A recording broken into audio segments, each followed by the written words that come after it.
રાજ્યમાં ખાસ કરી મધ્ય અને દક્ષિણ ગુજરાતમાં ગત રોજથી ભારે વરસાદનો બીજો રાઉન્ડ શરૂ થયો છે। આ સાથે આગામી 7 દિવસ રાજ્યમાં અતિ ભારે વરસાદ પડવાની આગાહી હવામાન વિભાગ દ્વારા કરવામાં આવી છે। હવામાનના નિષ્ણાતો જણાવ્યા પ્રમાણે એક સાથે 4 સિસ્ટમ સક્રિય થવાને કારણે મધ્ય દક્ષિણ ગુજરાતના સહિતના વિસ્તારોમાં ભારેથી અતિ ભારે વરસાદની સંભાવના છે।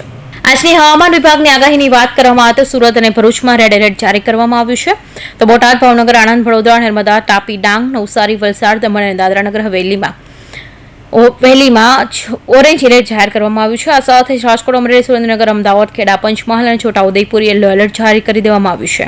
હવામાન વિભાગ દ્વારા સપ્ટેમ્બર મહિનાની શરૂઆતમાં સમગ્ર મહિના દરમિયાન ગુજરાત રાજ્યમાં કેવું વાતાવરણ રહેશે અને વરસાદ કેવો રહેશે તે અંગે આગાહી કરવામાં આવી છે। 3 થી 9 સપ્ટેમ્બરનો રાઉન્ડ છે, જેની અંદર ખાસ કરીને બંગાળની ખાડીની અંદર સૌપ્રથમ જે સાયક્લોનિક સર્ક્યુલેશન બન્યું હતું એ સાયક્લોનિક સર્ક્યુલેશન છે એ આપણે લો પ્રેશર બની ગુજરાત સુધી પહોંચી ગયું છે અને આજે 3 સપ્ટેમ્બરથી રાજ્યના અનેક વિસ્તારોની અંદર આની વરસાદની અસર પણ જોવા મળી રહી છે અને આ વરસાદો છે એ ખાસ કરીને આ જે લો પ્રેશરના હિસાબે જે વરસાદો પડવાના છે જેમાં વધારે શક્યતાઓ છે, જેની વાત કરવા જઈએ તો દક્ષિણ ગુજરાત, મધ્ય ગુજરાત અને ઉત્તર ગુજરાતના જે આ 3 રીજન છે આ 3ની અંદર આ વરસાદની તીવ્રતા થોડીક વધારે જોવા મળશે। એમાં પણ ખાસ કરીને શહેરવાદ જોવા જઈએ તો દક્ષિણ ગુજરાતનું રાજપીપળા, સુરત, અંકલેશ્વર અને ભરૂચ એની અંદર એકંદરે સારા એવા વરસાદો નોંધાશે। લગભગ 4 થી લઈને 6 ઇંચ જેવા વરસાદ નોંધાઈ શકે છે। મધ્ય ગુજરાતની અંદર અમદાવાદ, કપડવંજ, આણંદ, નડિયાદ અને બરોડા જેવા વિસ્તારો છે તેમાં પણ વરસાદની તીવ્રતા છે એ આવનારા 2-3 દિવસ સુધી વધારે જોવા મળે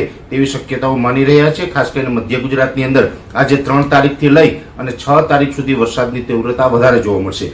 ભારતીય હવામાન વિભાગની સપ્ટેમ્બર માસની આગાહી અનુસાર ગુજરાત રાજ્યના વિવિધ ભાગમાં સામાન્ય કરતાં વધુ વરસાદ રહેશે, તેમાં પણ દક્ષિણ ગુજરાતના જિલ્લાઓમાં અત્યંત ભારે વરસાદની શક્યતાઓ છે।